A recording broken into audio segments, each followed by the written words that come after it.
Hi, you guys. I have another special book for you here at Audrey's reading area. It's called Johnny Appleseed. It's a tale retold and illustrated by Stephen Kellogg. Johnny Appleseed.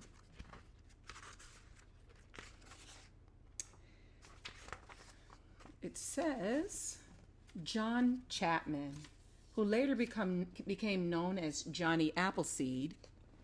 He was born on September 26, 1774, when the apples on the trees surrounding his home in Leominster, Massachusetts, were as red as the autumn leaves.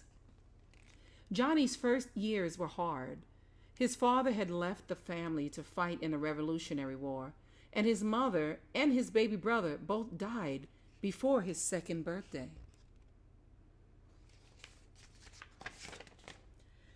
By the time John turned 6, his father had remarried and settled in Long Meadow, Massachusetts. Within a decade, their little house was overflowing with 10 more children. Nearby was an apple orchard. Like most early American families, the Chapmans picked their apples in the fall, stored them in the cellar for the winter eating, and used them to make sauces, cider, vinegar, and apple butter. John loved to watch the spring blossoms slowly turn into the glowing fruit of autumn. Watching the apples grow inspired in John a love of all of nature. He often escaped from his boisterous household to the tranquil woods. These animals sensed his gentleness and trusted him. As soon as John was old enough to leave home, he set out to explore the vast wilderness to the west. When he reached the Allegheny Mountains, he cleared a plot of land and he planted a small orchard with the pouch of apple seeds he had carried with him.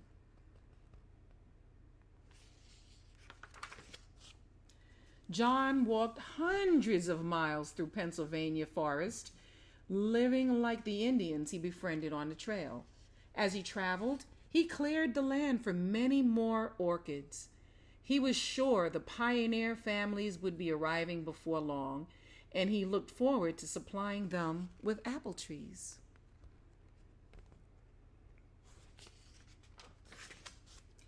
When a storm struck, he found shelter in a hollow log, or he built a lean-to. On clear nights, he stretched out under the stars. Over the next few years, John continued to visit and care for his new orchids. The winters slowed him down, but he survived happily on a diet of butternuts.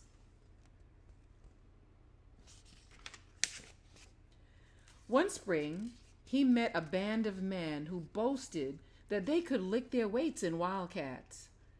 They were amazed to hear that John wouldn't hurt an animal and had no use for a gun. They challenged John to compete at wrestling, the favorite frontier sport. He suggested a more practical contest, a tree chopping match. The woodsmen eagerly agreed.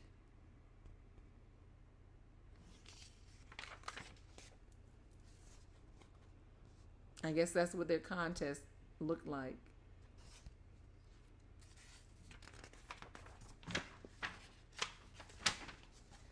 When the sawdust settled, there was no question about who had come out on top. Guess who? John was pleased that the land for his largest orchid had been so quickly cleared. He thanked the exhausted woodsmen for their help and began planting. During the next few years, John continued to move westward. Whenever he ran out of apple seeds, he hiked to the eastern cider presses to replenish his supply. Before long, John's plantings were spread across the state of Ohio.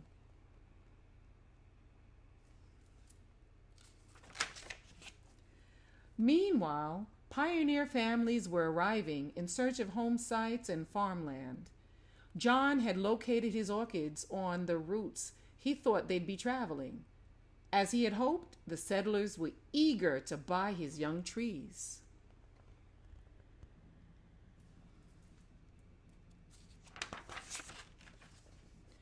John went out of his way to lend a helping hand to his new neighbors. Often he would give his trees away. People affectionately called him Johnny Appleseed, and he began using that name. He particularly enjoyed entertaining his children with tales of his wilderness adventures and stories from the Bible.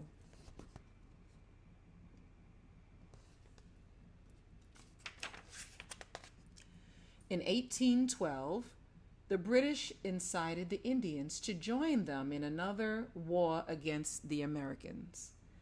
The settlers feared that Ohio would be invaded from Lake Erie. It grieved Johnny that his friends were fighting each other, but when he saw the smoke of burning cabins, he ran through the night shouting a warning at every door.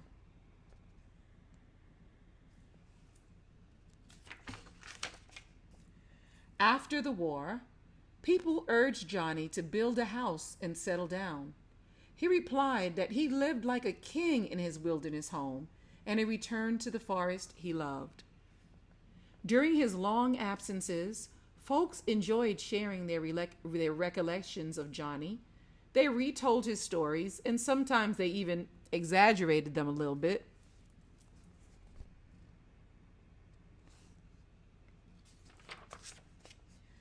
Some recalled Johnny sleeping in a treetop hammock and chatting with the birds.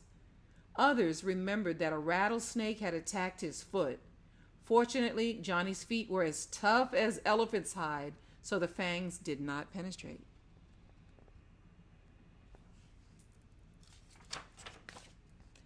It was said that Johnny had once tended a wounded wolf and then kept him for a pet. An old hunter swore he'd seen Johnny frolicking with a bear family. The storytellers outdid each other with tall tales about his feats of survival in the untamed wilderness.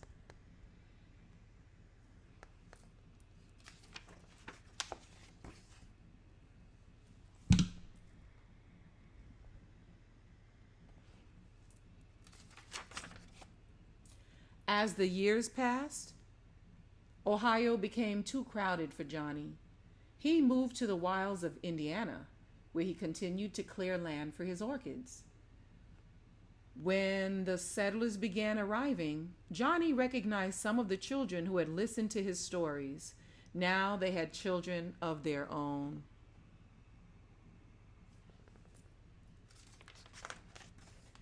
It made Johnny's old heart glad when they welcomed him as a beloved friend and asked to hear his tales again.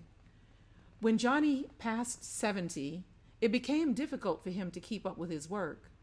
Then in March of 1845, while trudging through a snowstorm near Fort Wayne, Indiana, he became ill for the first time in his life. Johnny asked for a shelter in a settler's cabin, and a few days later, he died there.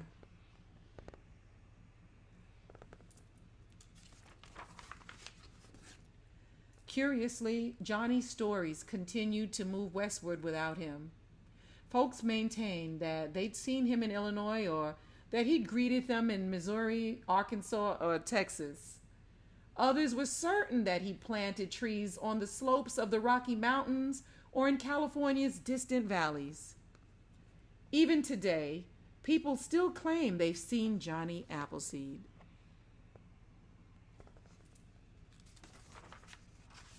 The end. This is the story of Johnny Appleseed. He was a great American frontier hero. And thank you guys so much for listening to me read Johnny Appleseed to you guys. I hope you enjoyed it.